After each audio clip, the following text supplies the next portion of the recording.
오늘은 믿음의 사람 당신을 응원합니다 라는 제목으로 11번째 시리즈 설교를 하려고 합니다. 우리가 믿음을 가지고 살아가려고 하는 한 하나님께서는 그 믿음의 사람을 귀히 보시고 우리를 응원하고 계세요. 그런 의미에서 오늘 본문 말씀이 주님께서 우리에게 주시는 놀라운 응원의 메시지라고 저는 그렇게 붙잡았습니다. 그래서 오늘 본문 말씀을 우리가 주제로 딱 붙잡을 때 믿음으로 한 번만 더 해보자, 믿음으로 한 번만 더 해보자, 그런 주제로 믿음으로 한 번 더 이렇게 설교 제목을 한번 정해봤습니다. 오늘 아브라함의 이야기를 통해서 우리가 코로나19 시대를 살아가고 있지만 우리 가운데 하나님께서 믿음으로 도전하시는 것에 대해서 우리가 함께 붙잡고 본문을 통해 힘을 얻을 수 있으면 좋겠습니다.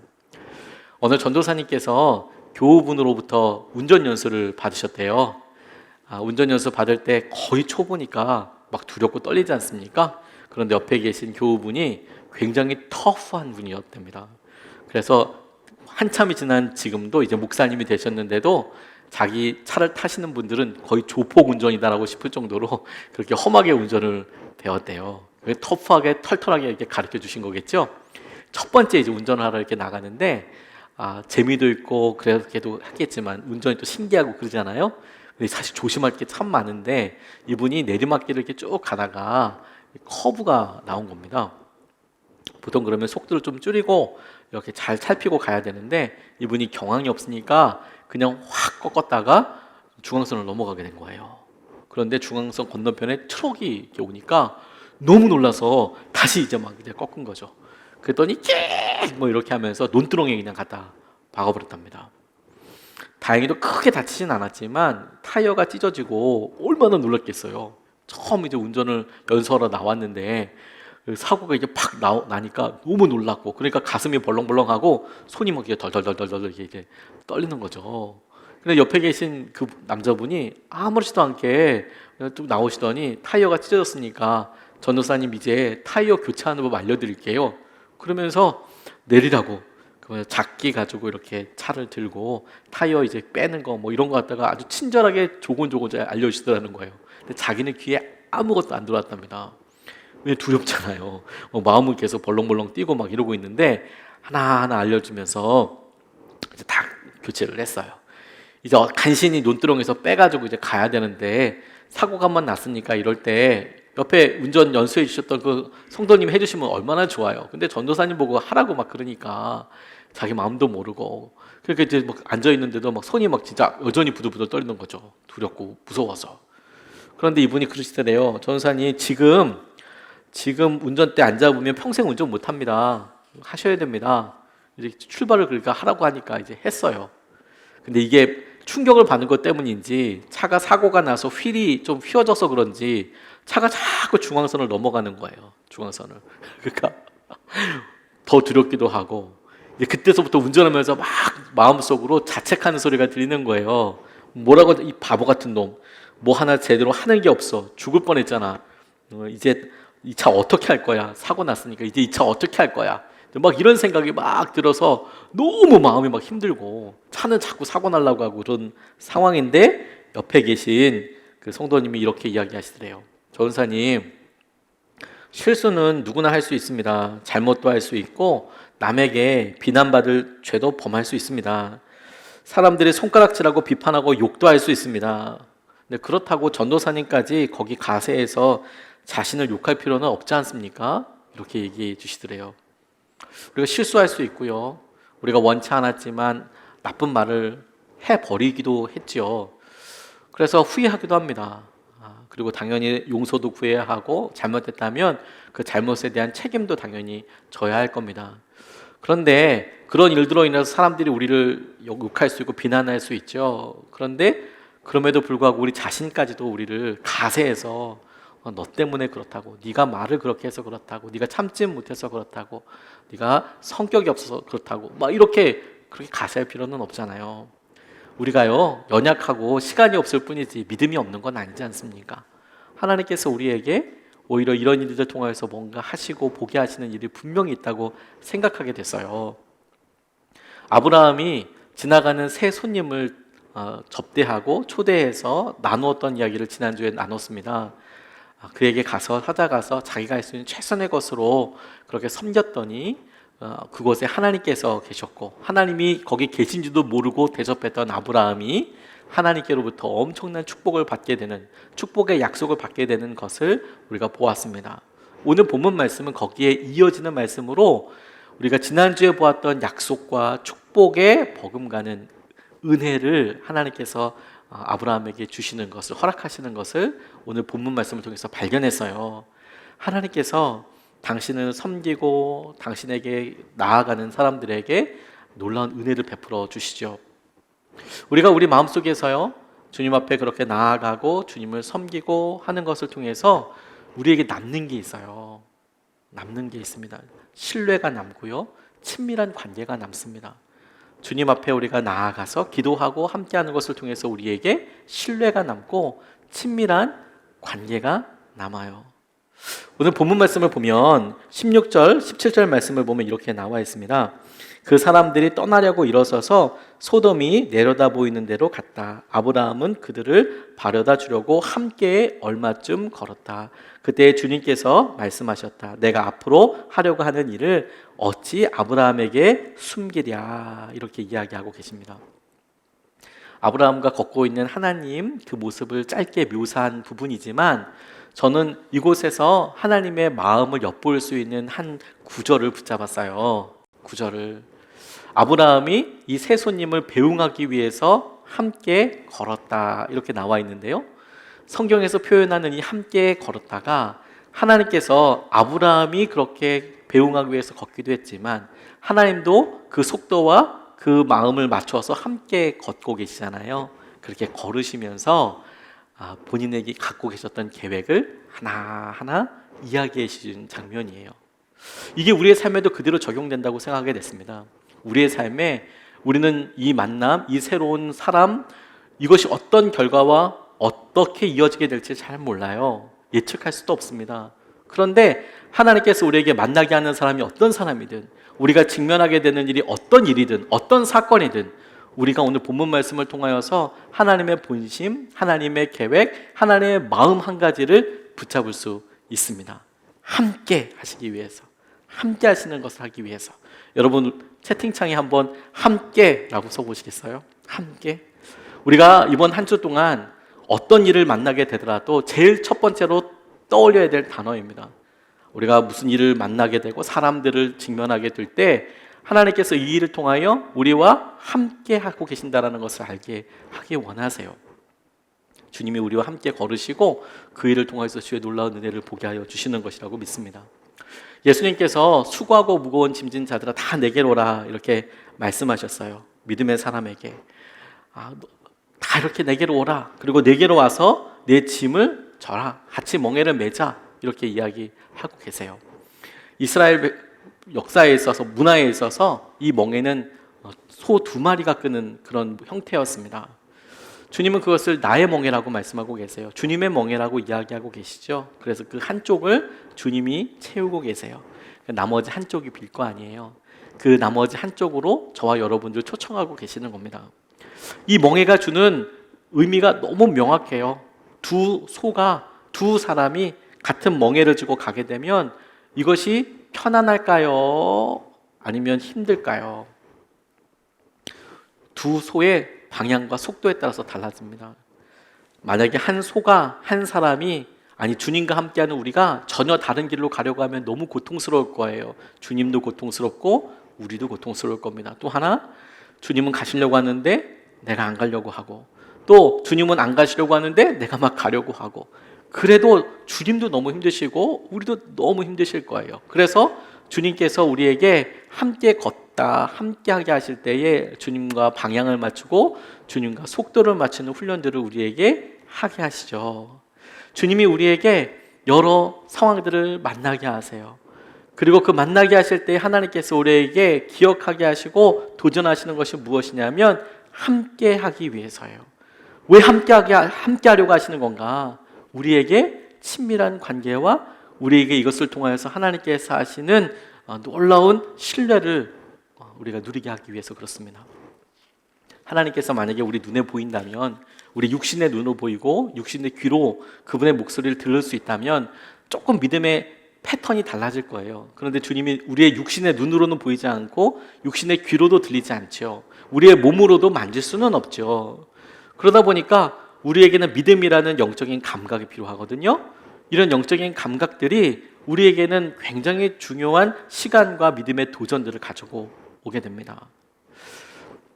예전에 최정일 씨라는 분이 본인이 아내와 결혼했던 여러 이야기를 이렇게 나누시는데, 보이지 않는 주님, 보이지 않는 하나님과 우리가 어떻게 관계를 형성하는지에 대해서 깊이 도전을 받은 적이 있었습니다. 이분이 시각장애인이어서요, 날 때부터 선천성 백내장을 갖고 있어서, 그래서 시각이 불편하신 분입니다. 백내장이면 꺼풀이 이제 하얗게 되는, 덮이는 것이죠.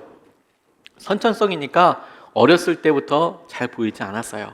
근데 보통 우리가 시각장애인이라고 이야기하면 전혀 안 보인다고 생각을 하지만 사실은 그렇지 않습니다.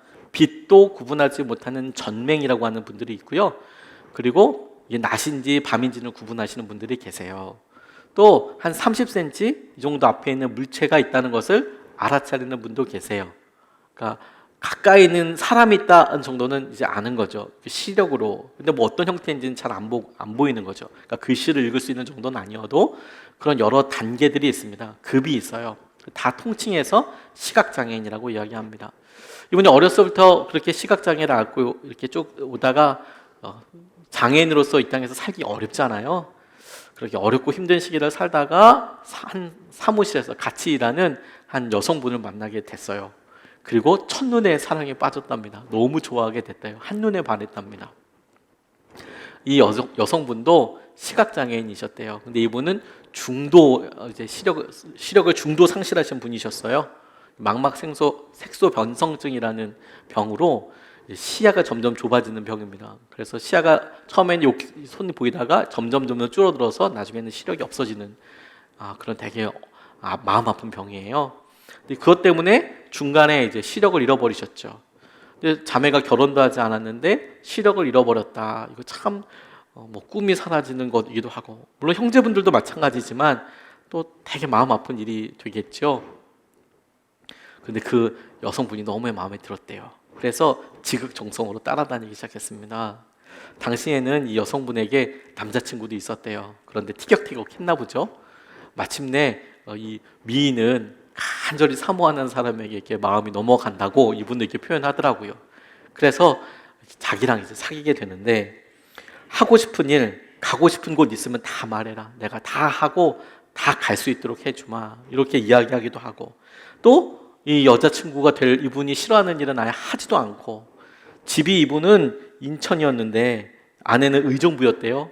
그런데 2시간 반이나 되는 그 거리를 아무 불평 없이 왔다 갔다 하기도 하고, 그렇게 간절히 그렇게 사랑하니까 나중에 이분이 지하철 타고 이렇게 가는데 이 여성분이 지하철 안에서 오빠랑 사귀어보고 싶다, 사귀어보겠다, 4호선 동작대교 위에서 그렇게 이야기를 하더래요.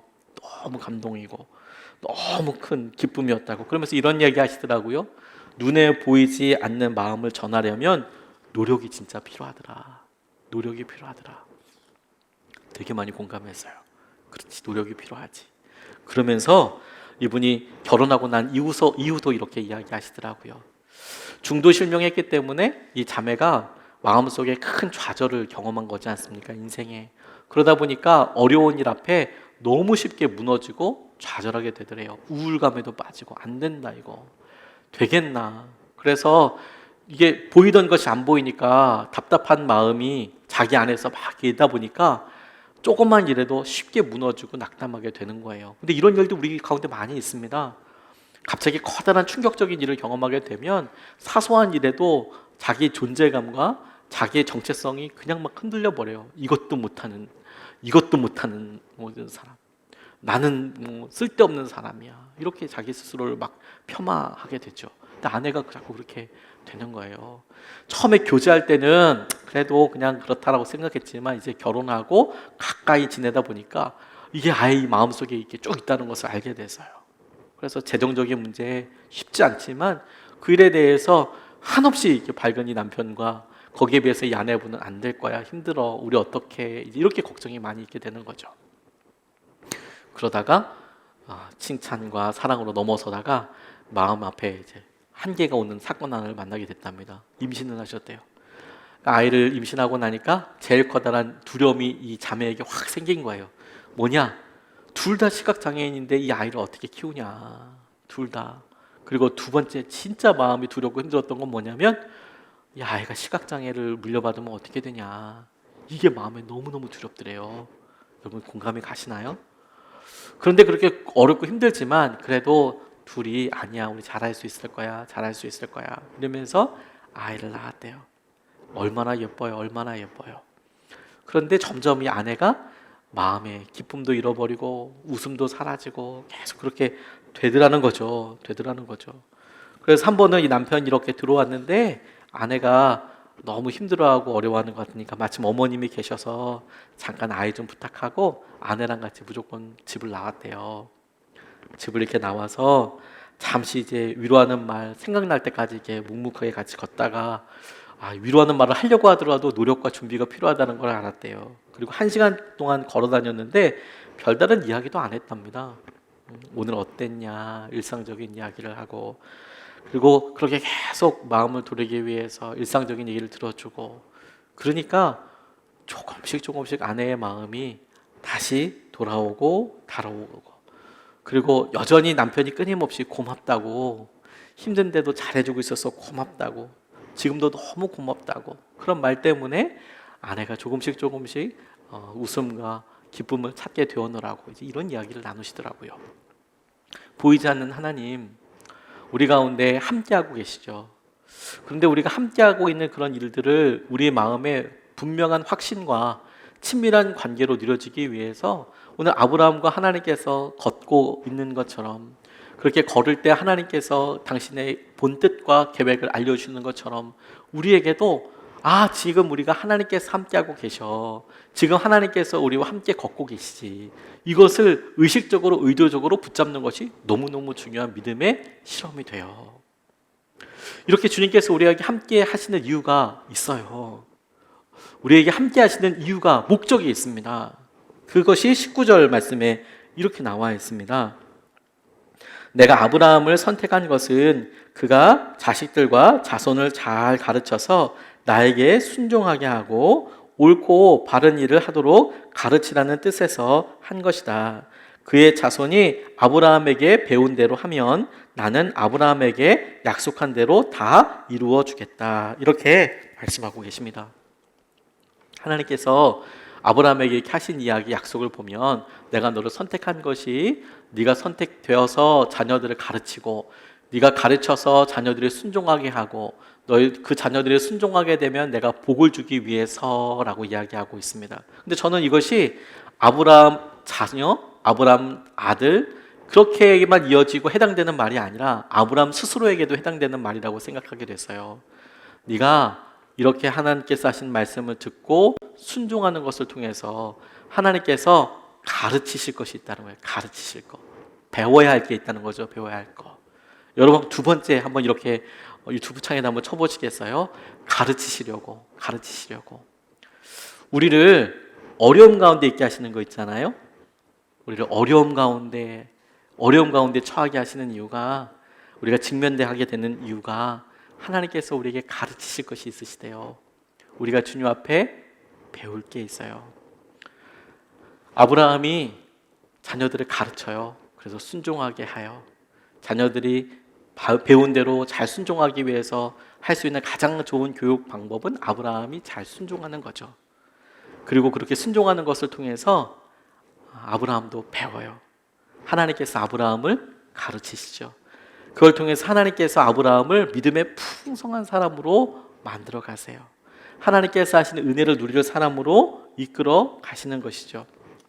아브라함이 가르쳐야 할 내용이 곧 아브라함 스스로 모범이 되는 것을 통해서 자기에게 학습이 되고 배워지는 형상이 되는 것이죠. 그런 의미에서 오늘 이렇게 약속하신 것이 아브라함에게 이런 어려움 혹은 소식, 이런 만남, 이런 사건, 이런 일들을 마주하게 되는 것이 이유가 그를 가르치시려고, 그를 배우게 하시려고 이렇게 하신다고 생각하게 됐어요. 그리고 이런 배움은 반복적인 순종과 동일한 약속을 붙잡을 때 이루어지게 되는 거예요. 내로노움의 저자로 유명하신 이용규 선교사님이 안식년 때 일을 이렇게 간증하시는 것을 들었습니다. 몽골에서 오랫동안 사역하시다 보니까 힘드시죠. 몽골은 영하 40도까지도 우습게 내려갑니다. 말이 40도지요. 제가 겨울에 몽골 갔다가 정말 깜짝 놀랐습니다. 왜냐하면 이 두건 같은 거를 이렇게 쓰고 갔거든요. 게르슨 모자라고 하는데 눈만 이렇게 나오는 모자 쓰고 갔는데 그 입김 때문에 여기가 깡깡 얼었어요. 바깥에 나갔는데 바람이 불지 않습니까? 근데 입김만 나오는데도 입 언저리가 그냥 서리가 끼면서 깡깡 얼더라고요. 와, 정말 깜짝 놀랐습니다. 물을 이렇게 뿌리면 물이 진짜 이렇게 떨어지면서 얼어요. 영하 40도면 급속 냉동 아닙니까? 근데 온 천지가 다 영하 40도라고 생각해 보세요. 근데 그렇게 덥다가요. 또 여름에는 저녁 10시까지 해가 안 져요. 울란바타르 같은 경우에는 새벽 4시에 정오처럼 해가 뜨고요. 그러니까 해가 지는 밤이 몇 시간이 안 돼요. 몇 시간이. 북쪽으로 가까우니까 얼마나 이게 건강이 힘들어요. 하루 종일 일한 것 같은데 해가 중천에 있어요. 너무 피곤한데 시계 보면 3시예요. 4시. 그리고 8시, 9시인데도 해가 안 져요. 화내요. 너무 힘들죠. 너무 힘들죠. 그래서 안식년이 필요하잖아요. 안식년을 미국에서 보내기로 하셨대요. 애틀란타라는 곳에서 보내려고. 오랫동안 공부하고 싶은 것도 있고, 또 집회 스케줄도 있고, 또 가족들과 함께 보내는 여러 가지도 있지만 이 안식년 계획이 얼마나 많았겠습니까? 1년 딱 주어지는 그 시간을 내가 잘 보내야겠다 이런 생각으로 미국의 애틀란타에 딱 도착해서 이제 아이들 교육이나 또 본인 연구나 집회나 이런 걸 해보자. 그리고 딱 하려고 하는데 하나님께서 그 가정에 놀라운 축복을 주셨어요. 엄청난 축복을 주셨어요. 하나님께서 넷째를 허락해 주셨대요. 넷째를. 도착하자마자. 근데 이용규 선교사님 나이도 이제 있으시고 아내분도 나이가 이제 많으신 거예요. 그러니까 우리가 노산이라고 부르잖아요. 40대가 훌쩍 넘어서 훌쩍 또 더 넘어서 그렇게 아이를 갖게 되셨으니까 얼마나 놀라셨겠어요. 얼마나 놀라셨겠어요. 그래도 축복이지 않습니까? 그러다 보니까 여러 검사들 또 몸의 건강상의 문제로 병원에 입원해서 절대 안정을 취해야 되는 그런 일이 생겼답니다. 그럴 수도 있죠. 당연히 아내도 소중하고 태중의 아이도 소중하잖아요. 그렇게 이제 병원에 두고 나니까 졸지에 집안 살림이 전부 다 이용규 선교사님 몫이 됐대요. 무엇보다 힘들었던 것은 새 아이를 이 아빠 혼자서 다 케어하는 건데 지금 안식년 나와 있잖아요. 그러니까 이제 전업주부처럼 이제 아이를 집에서 다 봐야 하는 거예요. 그래 너무 힘들더래요. 너무 힘들더래요. 첫째, 둘째는 그래도 말이 통하니까 좀 나은데 제일 만만치 않은 강적이 셋째. 이 셋째가 너무 강적이더라는 거예요. 밤에 절대 안 자려고 한대요. 아빠 생각은 빨리 얘를 재운 다음에 책도 한 잔 봐야 되고 원고라도 하나 써야 되고 좀 그런데 애가 그냥 기를 쓰고 안 자는 거예요. 기를 쓰고. 그러니까 이제 그날도 하루도 밤에 이제 재우려고 이제 양치시키고 씻기고 침대 가서 자라. 그리고 이제 자려고 이제 해주는데 애가 갑자기 두유가 먹고 싶다는 거예요. 두유가. 그러니까 그냥 자라. 너 양치했으니까 그냥 자라. 두유를 먹겠다는 거예요. 두유 달라고. 자라. 두유 달라고. 그러니까 아무리 생각해도 이렇게 그냥 싸움싸움해서 애를 재우는 것보다 두유를 빨리 확 먹이고 재우는 게 낫겠다고 판단이 들었대요. 알았다고. 그래서 2층에서 이제 내려와서 1층에서 이제 두유를 갖고 올라갔는데 이 두유가 팩에 들어있는 두유였나 봐요. 그러니까 이 팩에 들을 때 여러분 그 빨대 꽂기가 이게 정말 내공을 해가지고 순간적으로 이렇게 팍 넣어야지 이게 들어가잖아요. 흘리지 않고. 그러니까 이제 애들이 그거 하다 보면 막 그 빨대가 꺾어지는 경우도 있고 이거 찍 늘어나기도 하고 심지어 이렇게 뚫어버리는 경우도 있잖아요. 그러니까 이제 이거 분명 얘가 쏟을 거다. 근데 미국 집은 밑에가 카페트거든요. 카페트다 보니까 또 이 카펫에 두유 떨어지고 그러면 또 냄새 나고 그러니까 이게 또 한 짐이잖아요. 청소가. 자매님들 잘 아시죠? 이게 우유나 두유 종류는 빨리 그거 안 닦아주면 정말 냄새가 어마어마합니다. 그러니까 이제 그게 딱 생각이 드니까 이거 꼽아가지고 가야겠다. 빨대를. 그래서 빨대를 딱 꼽았대요. 꼽아가지고 이제 빨리 먹이고 재우자. 그래서 아들한테 갖다 줬더니요. 얘가 빨대를 꼽아왔다고 안 먹겠다는 거예요. 빨대를 꼽아왔다고. 빨대 자기가 꼽아야 되는데 아빠가 꼽아왔다고 막 안 먹는다고 그러는 거예요. 아빠가 먹으라고 네가 먹겠다고 했잖아. 안 먹어. 먹어. 안 먹어. 먹어. 안 먹어. 막 이렇게 얘기하니까 너무 화가 나시고 힘드시더래요. 그러다가 이 녀석이 또 안 먹어 하고 이렇게 팍 쳤는데 이 두유가 땅에 이렇게 퍽 떨어져서 예상하고 상상했던 최악의 경우가 이제 일어난 거죠. 카페 뒤에 두유가 쫙 퍼진 거예요. 그러니까 순간적으로 짜증이 막 분노가 안에서 이렇게 막 확 일어나더랍니다. 안 그래도 근래에 그분이 계속 고민하셨대요. 하나님 이게 뭐예요? 내가 지금 안식년 맞아서 열심히 수고하다가 사역하다가 안식년 들어왔으니 하나님 손해 아닙니까? 하나님 제 여기 때 책이라도 하나 쓰고 간증이라도 하나 하고 집회라도 좀 다니고 선교라도 동원하고 앞으로 나갈 두 번째 텀, 세컨 텀도 좀 이렇게 은혜롭게 준비하려고 그러면 지금 이 시간이 너무 중요하고 어디 뭐 강의 준비도 하려고 하면 그 강의도 그냥 되는 게 아니라 준비하고 해야 되는데 연구해야 하는데 이거 하나님 손해 아닙니까? 자기가 계속 이제 육아 일을 하면서 그게 막 조금씩 하나님께 이렇게 막 불만이 막 이렇게 있었던 거죠. 막 불만이 막 이렇게 오이는데 이 아이의 두유로 인하여서 드디어 뚜껑이 열려버린 거예요. 팍 터져버린 거죠. 그래서 옷걸이로 세대면 충분했을 만한 일을 그냥 한없이 때리고 있더래요. 아이를 막 자기가 이제 때리고 있더라는 거예요. 막 소리치면서 너희 그냥 두유를 해주고 막 그냥 막 그렇게 하는 거죠. 그리고 나서 애를 간신히 달래서 재웠답니다. 한바탕 이렇게 난리를 치고 그 시간이 벌써 이렇게 애가 한번 딱 그렇게 확 뒤집어지고 나서 그러고 나면 벌써 뭐 1시간 2시간 우습게 지나잖아요. 너무 지치고 몸도. 그러니까 원래 계획은 얘 빨리 재우고 책도 좀 보고 뭐 말씀 좀 보고 그러려고 그러는데 참 뭐 그 시간은 이미 없고 이미 뭐 자기도 잘 시간이 훌쩍 넘었고 그런데 무엇보다도 참소하는 소리가 이 안에 계속 들리더래요. 아이고 선교사라는 인간이 아이고 내려놓음도 썼으면서 네가 그럴 수가 있느냐 막 이런 참소 소리가 본인 안에서 계속 들리더래요. 너무 그게 고통스럽고 힘들기도 하고 그러면서 막 억울하기도 하시더래요. 그래서 그렇게 있는 때 기도 겸 불평이죠. 불평처럼 하나님 왜 나를 빵빵하게 안 밀어주세요? 하나님 왜 나를 안 지켜주시는 거예요? 왜 사역하게 안 도와주시는 겁니까? 왜 사역하게 안 도와주시는 겁니까? 왜 하나님 이런 일들을 내가 다 하고 있어야 되는 겁니까? 이렇게 막 불평이 막 한 짐처럼 막 입에서 막 이제 나오기 시작하는 거죠. 근데 그렇게 한참 쏟아내고 나니까 하나님께서 마음속에 이렇게 물어보시고 말씀하시는 것 같더래요. 이 일이 너에게 중요한 일이라고 이렇게 이야기하시더라는 거예요. 하나님 뭐가 중요합니까? 뭐가 중요합니까?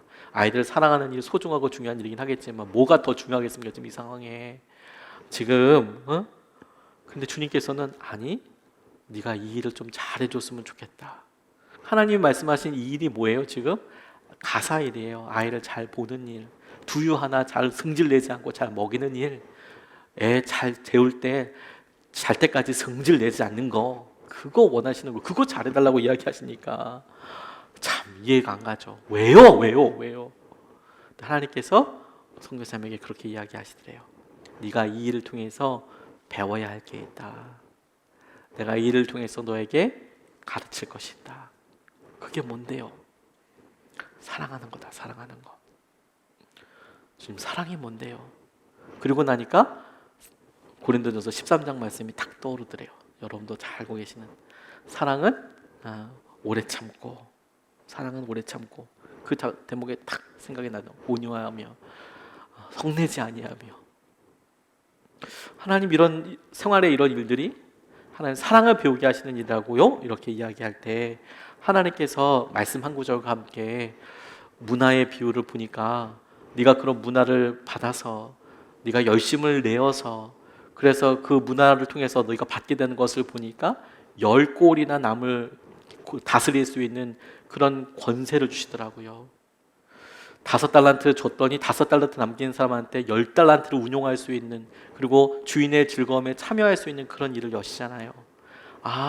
우리의 궁극적인 목표는 그냥 엄청나게 많은 돈을 버는 게 목표가 아니라 주인의 즐거움에 참여해서 주인과 함께 통치하는 것, 다스리는 것, 함께하는 것, 그게 목표였지.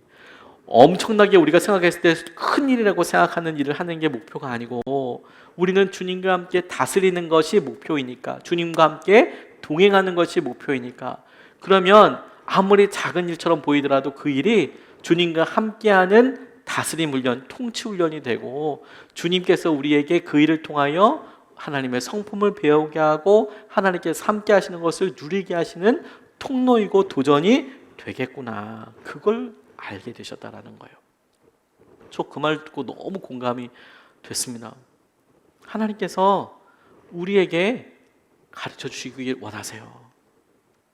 우리가 코로나19로 인하여서 전에는 경험해 본 적 없었던 여러 일들을 만나게 됩니다. 믿음 생활도 똑같습니다. 온라인 예배를 비대면으로 오래 드리게 되면서 우리가 예배에 대해서 생각하는 것, 공동체에 대해서 생각하는 것, 교회에 대해서 생각하는 것, 우리가 헌신이라고 생각했던 것, 우리가 중요하다고 생각했던 것들에 대해서 다시 질문하고 그것이 내게 어떤 의미가 있는지, 어떤 가치가 있는지를 다시 대답해야 되는 그런 과정을 우리가 하나하나씩 다 겪고 있습니다. 근데 주님은 이런 모든 과정들을 통해서 우리와 함께 하는 것을 알려주세요. 그리고 함께 하시는 것을 통해서 우리에게 가르치세요.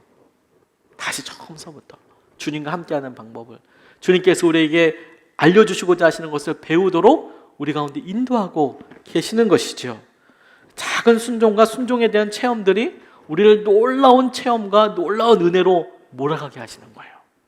우리가 그런 상황을 살고 있습니다. 그리고 보니까 오늘 하나님께서 우리에게 함께 하시고, 그리고 함께 하시는 것을 우리에게 배우게 하는 것, 그 함께 하는 것을 배우게 하실 때에 그 배우는 하나님과 동행하는 모든 과정들, 그 과정이 전부 다 하나님을 배우게 되는 과정이더라고요. 우리가 오늘 본문 말씀을 다 읽진 않았습니다. 오늘 중간에 뚝 띄어서 읽었던 부분이 이런 내용이 나와요. 하나님께서 아브라함에게 당신의 계획을 말씀하십니다. 소돔과 고모라 성에 있을 일에 대해서 그 땅을 멸망시키실 거라고, 그리고 그들에게서 나오는 이런 울부짖음이 진짜 그러한지 내가 살펴보러 가겠다고 그렇게 이야기하시는데, 아브라함이 하나님께 질문합니다. 하나님, 어떻게 의인들과 악인들을 함께 멸하십니까? 어떻게 그러십니까? 어떻게 그렇게 하실 수 있으세요? 50명만 의인이 있으면 그래도 하나님 이 땅을 멸망시키시겠습니까? 하나님께서 아니라고 말씀하셨어요. 살려두겠다고, 멸하지 않겠다고. 그리고 45명으로 줄어요. 그리고 40명으로 줍니다. 30명으로 줄어요. 20명으로 줄어요. 그렇게 줄여나갑니다. 그리고 이렇게 이야기해요. 32절 말씀해 보니까 이렇게 나와 있습니다. 아브라함이 또 아뢰었다. 주님, 노하지 마시고 제가 한 번만 더 말씀드리기에 허락하여 주시기 바랍니다.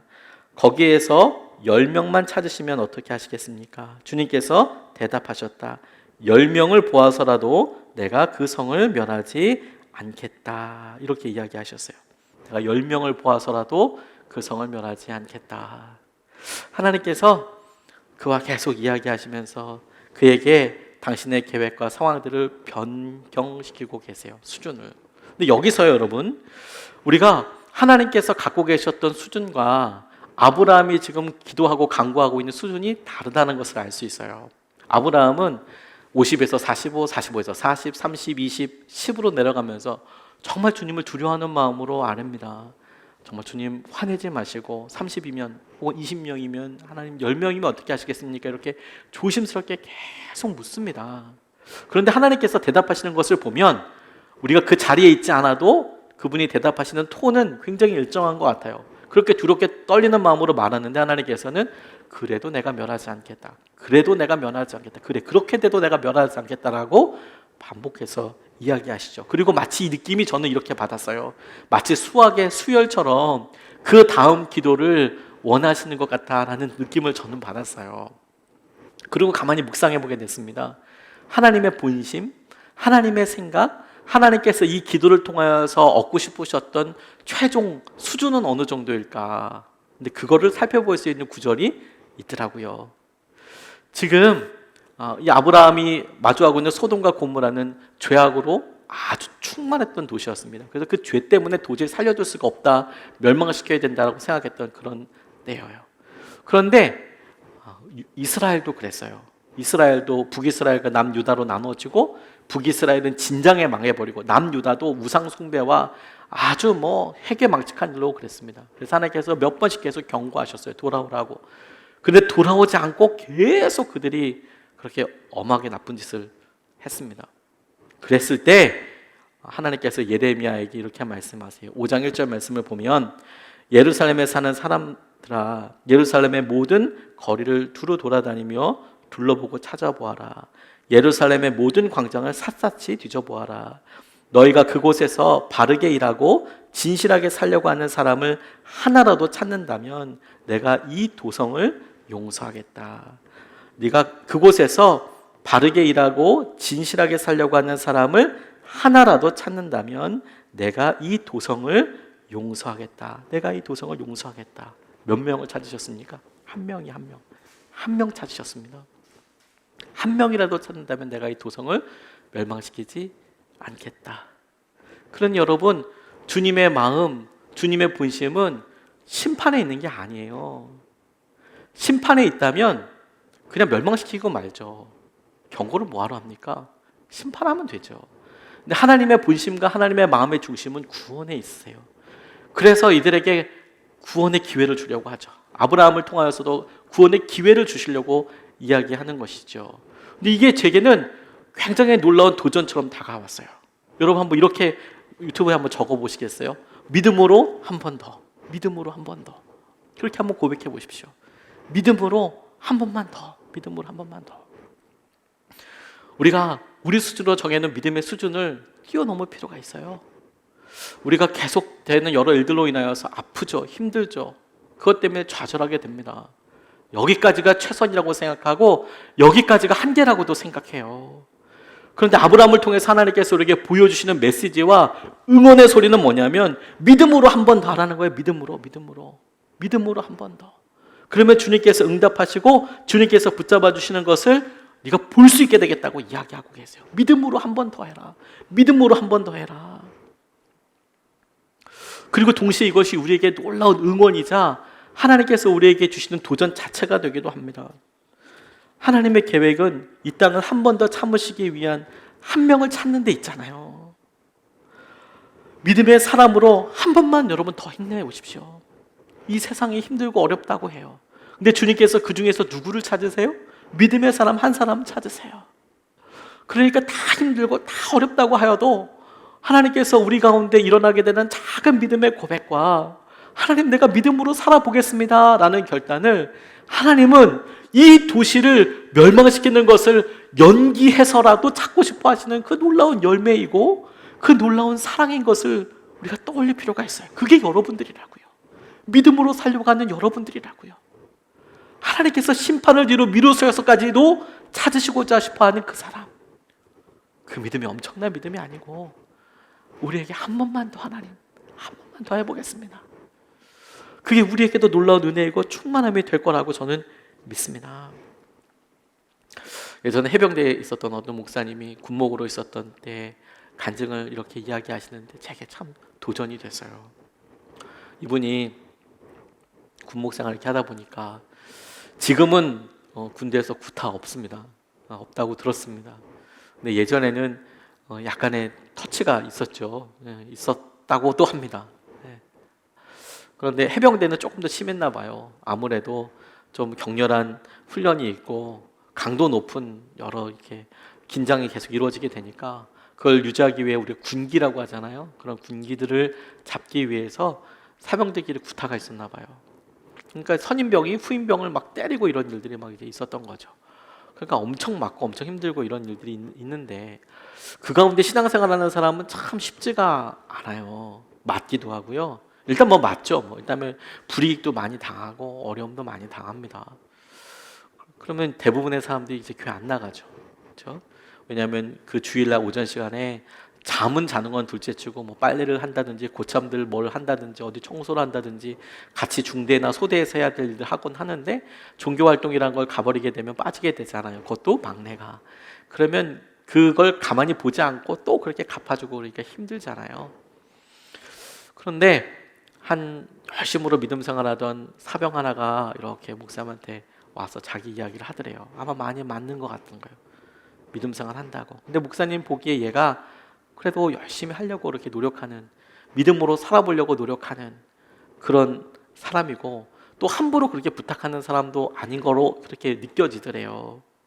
근데 이 친구가 와서 이 목사님에게 조용하게 말할까 이렇게 고민하다가 이제 말을 하는데, 목사님 저 군종병으로 뽑아주시면 안 됩니까? 이렇게 이야기를 하더래요. 사단과 같이 큰 교회는 처음에 군종병 TO를 뽑습니다. 그래서 거기에 군종병을 보내요. 신학생이나 뭐 이런 사람들 보냅니다. 그런데 이제 조금 작은 교회, 뭐 대대 교회들이나 이런 교회들은 이제 군종병 TO로 오는 사람들도 있기도 하고, 보통은 군목님이 이렇게 있다가 열심으로 신앙생활하는 사람들 이렇게 있으면 네가 그 다음에 군종해라 이렇게 하는 경우들이 있어요. 그런데 그렇다고 해서 그러면 군종 TO가 다 되는 경우도 있지만, 규모가 작을 경우에는 자기가 하고 있는 보직도 하고요, 주일에 혹은 남는 시간에는 군종병도 해야 되는 이중 보직을 갖게 되는 일들도 있어요. 그러니까 어떤 사람들은 되게 작은 교회에는 힘들어하기도 합니다. 근데 그럼에도 불구하고 이 장병이 목사님 나 군종병으로 뽑아주시면 안 돼요, 이렇게 조심스럽게 이야기를 하더래요. 딱 그 얘기를 들어보니까 이 군목님이 이제 촤촤촤촤 이제 머리가 돌아가는 거죠. 얘가 그래 열심으로 신앙생활 하려고 하니까 계급도 낮은데 얼마나 고생이 많겠나, 맞기도 하겠네, 힘들겠네, 이런 생각이 이렇게 많이 들더랍니다. 근데 뭐 군종병이라는 걸 목사님이 주도적으로 뽑는다고 하더라도 뭐 여러 사정들이 있잖아요. 부대에 얘기 들었다고 바로 해줄 수 있는 것도 아니고, 그래서 그 장병한테 신앙생활 하는 것 때문에 힘드냐고, 그래도 돌아가서 네가 열심히 좀 해봐라, 그래도 한번 열심히 해봐라, 그 말밖에 해줄 말이 없었대요. 본인도 마음이 너무 힘들죠, 그렇게 얘기하는데. 힘이 돼줄 수 있는 말을 하면 얼마나 좋아요. 그래도 네가 좀 힘을 내봐라. 그랬더니 이 장병이 고개를 푹 숙이더라는 거예요. 아무 말하지 않더라는 거예요. 거기까지 나와서 이야기하는데 얼마나 힘들었겠어요. 근데 이제 목사님이 이렇게 얘기하니까 그냥 가만히 고개를 푹 숙이더니 뒤돌아가더래요. 그 뒷모습 보니까 얼마나 마음이 짠한지. 왜? 저 친구가 지금 가서도 뭐 어떻게 될지 모르잖아요. 두드려 맞을지, 뭐 욕을 먹을지, 또 강아지부터 시작해가지고 또 그렇게 얘기가 될지, 그냥 머리에 그려지는데 얼마나 힘들지 그려지는데, 묵묵히 이렇게 터벅터벅 걸어갔는데 그 뒷모습을 보는데 너무 마음이 짠하더래요. 근데 갑자기 이 녀석이 이렇게 가다가 뒤를 돌더니 목사님을 향하여서 경례를 하더라는 거예요. 필승. 군인들끼리 헤어질 때 장교한테 인사하는 거 당연한 거이기도 하지만, 그런데 그렇게 터덜터덜 걷던 애가 뒤 돌아서 목사님을 향해서 필승 이렇게 경례를 하는데, 그게 자기에게 이렇게 여겨지더래요. 목사님 제가 한번 열심히 한번 해보겠습니다. 목사님 제가 힘들고 어렵지만 다시 한번 필승 한번 해보겠습니다. 다시 한번 그렇게 나가보겠습니다. 그렇게 결단하는 것 같아서 너무너무 마음에 감동이 되더라. 다니엘의 세 친구들 여러분 기억하시죠? 풀무불이 우리 삶에 있어요. 피하면 얼마나 좋습니까? 하나님께 기도하죠. 그러면 하늘이 열리고 비구름이 몰려와서 하늘에서 비가 내리면 얼마나 좋을까요? 그래서 우리 앞에 우리를 두렵게 하고 우리를 힘들게 하는 풀무를 꺼트린다면 하나님 얼마나 영광 받으실까요? 하나님의 영광이라는 뜻이 캐버스라는 단어를 쓰는데 하나님의 강력한 임재를 말하거든요. 구약에서는 거의 90%가 그렇게 쓰였어요. 하나님의 강력한 임재, 누구나 다 알 수 있는 하나님의 임재, 믿는 사람이든 믿지 않는 사람이든 하나님이 임하셨구나. 풀무불이 그렇게 있고요, 내가 믿음으로 살아보겠다고 하는데 그렇게 기도했더니 절체절명의 순간에서 하늘문이 열리고 비가 내리면 하나님 얼마나 영광 받으시겠어요. 우리가 직장에서 관계 때문에 너무 어려운데 하나님 붙잡겠다고 기도하겠다고 의지하고 나아갔더니 하나님께서 그 문제를 해결해 주시면 하나님 얼마나 영광 받으시겠어요. 우리는 그렇게 생각하잖아요. 우리의 가정일에, 우리의 재정일에 하나님 그렇게 기도했더니 하나님께서 하신 은혜와 마음들로 그렇게 일이 열리고 그러면 얼마나 좋아요. 저 성도님들 이렇게 만나 뵈면 놀라운 간증들을 갖고 계시는 분들이 있어요. 얼마나 놀랍고 얼마나 감사한지 몰라요. 존경스럽기도 하고요. 그런데 제가 목사임에도 그래. 그런데 그런 분들을 만나면서 함께 교제하면서 우리의 삶의 대부분은 그렇게 놀라운 간증들과 하나님께서 일하시는 것들, 그런 일들로만 채워지는 것은 아니더라고요.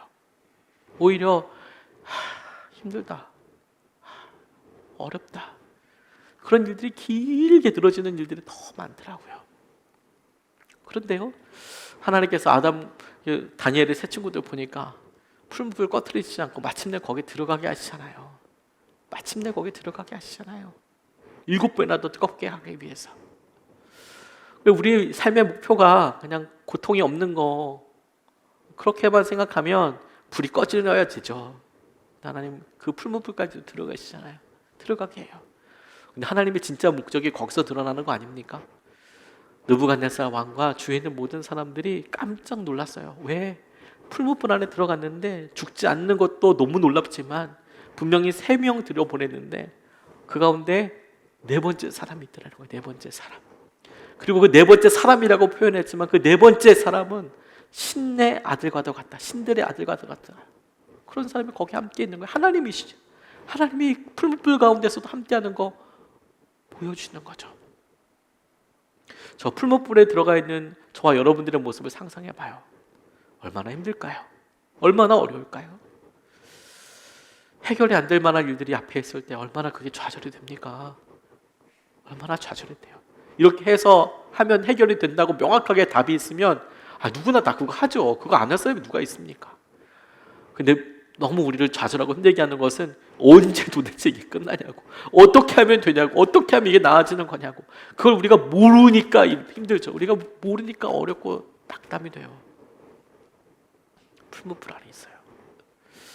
그런데요, 그럼에도 불구하고 당당하게, 그럼에도 불구하고 믿음으로 한 번 더 그렇게 살아보려고 하는 사람들 만나게 되면 저는 그게 하나님의 전지전능하심과 위대하심을 만나게 됐을 때도 너무 놀랍고 기뻤지만, 그렇게 고난받고 고난 가운데 있고 힘들지만 그럼에도 불구하고 믿음으로 한 번 더 나아가는 분들을 이렇게 보면 하나님의 영광이구나, 이게 하나님이 함께 하시는 거구나, 하나님께서 붙잡고 계시는 거구나,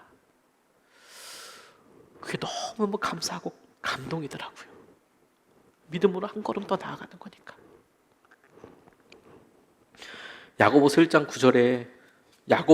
9절에 메시지 성경을 보니까 이런 말씀을 제가 이번 주에 묵상하면서 한동안 묵묵하게 기도했던 적이 있어요.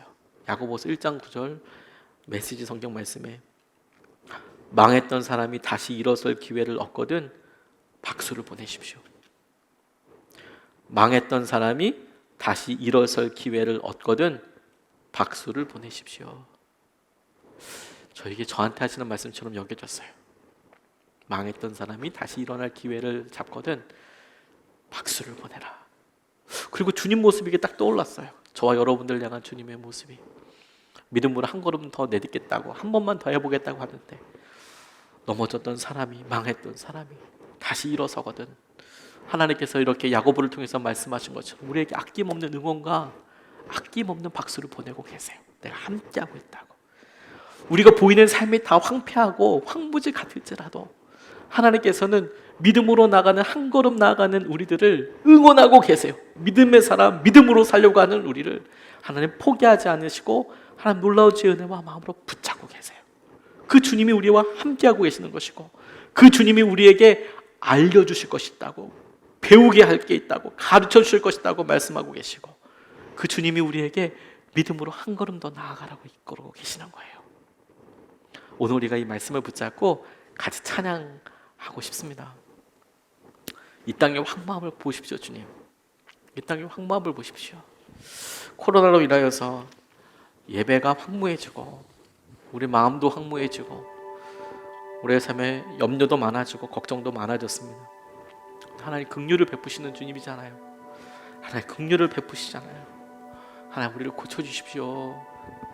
이 세상만 코로나 때문에 망가진 게 아니라 코로나는 핑계고 여러 두려움과 염려들로 인하여서 우리 마음이 그렇게 황무지가 되고 정작 고침을 받아야 될 거는 여기 이 안에 있는 이거예요. 이거 이 안에 있는 우리의 심령, 이거 답답한 거 이거 주님께서 기초를 다시 쌓아주셔야 우리가 숨이라도 쉴 수 있잖아요. 그런데 여러분 그렇게 물꼬를 탁 튀는 게요, 꽉 막혀 있을 때 정말 바늘구멍이라도 하나 이렇게 뽁 나면 들으실 수 있듯이 믿음으로 한 번만 더 해보세요. 한 번만. 하나님께서 10명에서 무너뜨리는 게 아니라 한 명, 여러분, 당신을 통해서 구원해 주실 거예요. 그리고 그 놀라운 구원을 여러분들이 경험하게 될 거예요. 오늘 찬양하고 같이 기도하겠습니다.